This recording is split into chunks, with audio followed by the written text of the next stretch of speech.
The economy is crashing and women are losing their jobs. Now, I talked about this. I preached it for years that these jobs were going to go away, that artificial intelligence was going to wipe out these jobs. Before we had ChatGPT, before all of these things came about, I said that automation was going to wipe out these jobs. The events of 2020 slowed things down. I talked about the great kitty collapse of 2020, and we saw what happened in 2020. And as a result of that, that slowed it down. But now things are beginning to accelerate again, especially with the inflation and these minimum wages that we're seeing popping up. Automation is rapidly moving towards wiping out these jobs in a very bad economy. We're seeing that interest rates are not falling. We're seeing that number of people who are losing their jobs is increasing. We're seeing government cutting back on making the availability of things like food stamps and social safety net programs. We're seeing rampant homelessness, especially among the baby boomers.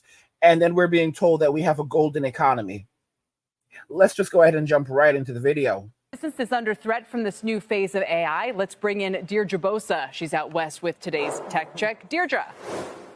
Hey, Kelly, that was a great interview. And, you know, every company that may be threatened by generative AI finds a way to say that they're going to harness it. And I think that the Duolingo CEO did just that. What he was talking about, though, felt more like an argument in the chatbot era. And this week, with the OpenAI demo with Project Astra at Google I/O, we're moving into this era of agents. So when he says that one of the most important things is conversational language learning, that's exactly what these agents do. You can interrupt them. And I think that they can emote, they can rationalize. So I think that that's a huge difference from what he says that we have seen over the last, I think he said 8 years with Google Translate. A lot of that capability we've already had, but what you're seeing on your screen right now is, you know, more of a tutor, someone who can respond to you in real time. And I think that that is a big shift. Certainly, you know, a lot that they will have to confront in this new model with this new generative AI. I'll also just say that Duolingo has held up, you know, a little better than some of the other public ed tech companies. You look at a Coursera and a Chegg, that 12-month performance, and they've really been seen as most vulnerable in this generative AI shift. You can see right there, that's Chegg. But if you look at those three names, Coursera as well and Duolingo, you can see that, you know, they have been a little vulnerable. Ad tech is another area that we've talked about, Kelly, that could be vulnerable here, right? When you give all of these creative tools to the AI, but these names have held up a lot better. I'm talking about the Trade Desk, PubMatic, Magnite, and here generative AI really is seen as a co-pilot that does need to be harnessed by creatives. And I wonder if there's any areas that, you know, and we've talked obviously about the disruption to businesses like Fiverr and those that had traditionally kind of outsourced work that your AI agent now may be able to do for you. I wonder if there's areas we're not thinking about that could be enhanced. You know, maybe Duolingo's right. And now the ability to learn language conversationally will actually be much easier and draw more people in. I mean, what are other places, I wonder, that we should be thinking about, not just, you know, what's going to go away from this, but what could be enhanced? You hit on one of the most relevant conversations, especially that's being had here in Silicon Valley over the last 12, 18 months, ever since we saw ChatGPT. This idea that in the long run, this is going to lead to more jobs, not less, better skilled jobs, upskilling by the workforce. But I think in these early stages, Kelly, we're still seeing that shake out. And maybe at the beginning, we thought that chatbots would eliminate blue collar workers. What we've seen so far is white collar workers, right? It gives people the ability to code. So maybe it's leading to less junior engineers to make way for the really expensive talent that are AI scientists, data scientists.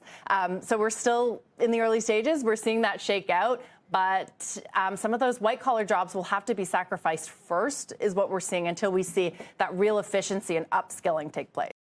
So, I mean, guys, like I said, we're waiting for the upscaling where they're going. When they talk about getting rid of blue-collar work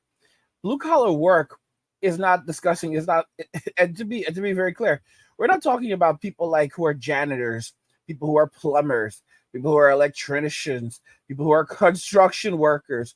Those jobs are not going anywhere. In fact, the amounts of money those people will be making in the future, near future, we're talking about like 1 to 2 years, will be astronomical and absolutely ridiculous. A lot of them are already earning crazy amounts of money by saying that, yeah, if you want the job done, you're going to have to pay us a couple $100 an hour to do it. And it's going to get worse than that. You're going to have some of these people, electricians and contractors that are going to be making $1,000 an hour. $1,000 an hour. You think I'm joking about it? You're going to have people with these skill sets in the blue collar field that will be making $1,000 an hour. But I warned that a lot of these agents, they say agents. What are these agents doing? They're getting rid of jobs like customer service representatives. They're getting rid of jobs, people who, assist over the phone. They're getting even when it comes to sales, it'll begin to impact people working in sales. But, it's allowing for natural conversation. And a lot of the jobs that women would primarily do, assistant, administrative jobs, HR, they're all going away. So they're like blue collar, they're like white collar. The typical white collar guy is not going to be heavily affected by this. I'm just being very, very honest with you. While there may be some losses in certain fields, it won't be so prominent. For example, there may be some downsizing. I used to work in insurance, and I will tell you right now that generative AI can be extremely dangerous work in insurance and fields like auditing and things like workers' compensation. Very, very dangerous, because if you don't know what you're doing, you can mess up very, very easily, and it can cost a lot of money. Or you make a mistake on a policy, and someone ends up getting money they should not have gotten. That's a couple $100,000. That could be a couple $1,000,000 just because you made a mistake in the classifications, right? You can destroy someone's life, and then the only people who end up winning are the lawyers, and the consumer ends up losing. And there's a lot of insurance companies that are going to try to do this. They're going to try to run their companies using generative AI, and the consequences are going to be astronomical. I will say right off the bat, Gen Z is done for. They're absolutely done for, because in these types of fields, you need specialists, you need people who are responsible, and you need people who are going to be there and learn learn and have these skill sets. Gen Z are so irresponsible, they're not going to have these jobs. I'll just tell you that right now. These fields are going to be millennials, Gen X. Gen X is going to be at the top of this, and then the boomers that remain in the workforce. But that's it. Gen Z is going to be completely excluded, because so many of these jobs require you to be really responsible. And they'll tell you, like, you'll go to jail if you do this, or if you're dishonest. Gen Z doesn't give a damn. Gen Z could care less. Gen Z's like, jail, YOLO. Now they don't even say YOLO anymore. They're trying to cancel YOLO. Do it for the plot. That's what they're trying to they've been trying to cancel YOLO and remove it and replace it with do it for the plot. Do it for the plot. In other words, be dishonest for the plot, right? See what happens. These are some bad people, bro. These are some really, really bad people. But let's not divert from this, because this thing is wiping out. We can see that economic collapse is just on the brink. The economy is already gone, and they've been propping it up for years now. Okay? And the prices are getting worse. It's like, I look at my phone, I'm like, I want to order something, and it's like whoa, it's insane. Like, I'm at the point where, like, I'm just gonna make a sandwich, gonna buy some bread, make some sandwiches, bread. Yeah, but you know what the messed up thing is? It's like, you're like, okay, I'm gonna buy some bread. Okay, that's $8, bro. That's just $8 for some Italian bread. What? How about some lunch? How about some meat? How about some sandwich meat?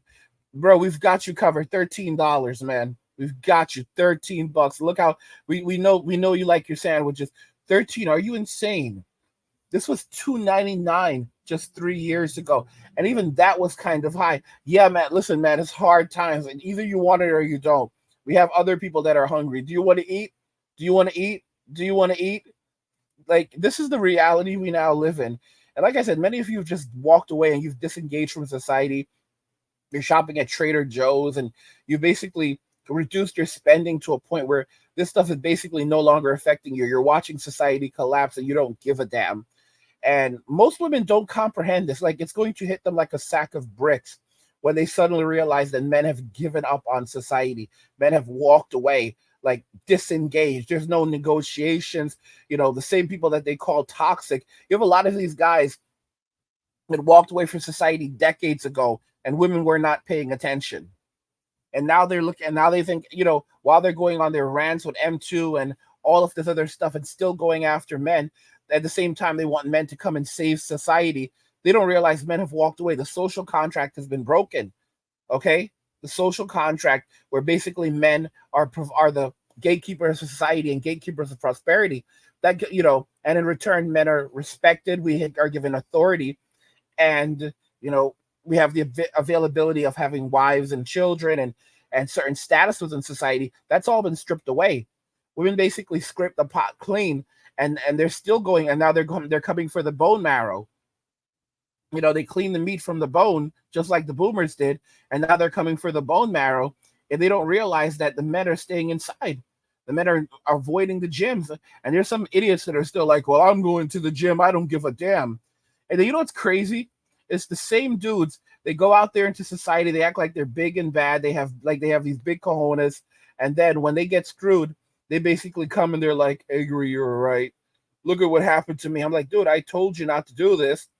It's so sad. I had one guy, and he was doing this whole online dating thing with these Filipino websites, and I told him, dude, you need to stop. You need to be careful. People are getting scammed on those websites. And I basically told him to stop what he was doing. He took off, went and did his own thing, then came back to my channel months later and telling me he got screwed over on the Filipino websites and he got scammed. And I was like, bro, I told you not to do this. And this man was like in his 50s. And I told him, do not do this. And he came back to me. And I guess he unsubscribed from me because I condemned him. I told you not to do this. I said, this is what's happening. All right. And you decided to do it anyway. And then you came back to me telling me what happened to you, as though I did not tell you exactly what was happening and everything that was going down. And it's like, you want to what? You want to be angry at me? And what you want to be, what you don't care about? No, I told you this. You thought you were your own big man. You thought you were a big man. Okay? And now you're coming back crying like a baby. And you feel angry and resentful. These are the types of people that they get that when these things happen, then they turn around and they want to blame everyone. They want to go after different groups of people and say that it's the fault of everyone. No, dude, you're an idiot. I told you not to do this. I told you that that people like you were being targeted. And you didn't listen, and now you're angry at everyone because you got screwed. Jeez. Guys, don't forget I have another channel called Angry where I discuss gaming, anime, geek stuff, nerd stuff, real world stuff, and whatever else interests me. There's a link to the description of the video. Go check it out. Subscribe to the channel. Support my work. And if you're enjoying the content on the Angry Guy channel and you want even more of this content, you can head over to the Men Walking Away channel. I post daily videos on the Men Walking Away channel, and there's a link to the description of the video. Guys, what do you think regarding all of this? The economy is crashing and women are losing their jobs. Let me know your thoughts on this, and we'll talk about it in the comments. Like the video if you like it. Don't forget to subscribe, and if you like the video, share the video. And just remember that all roads lead to MWA, Men Walking Away, and cheers.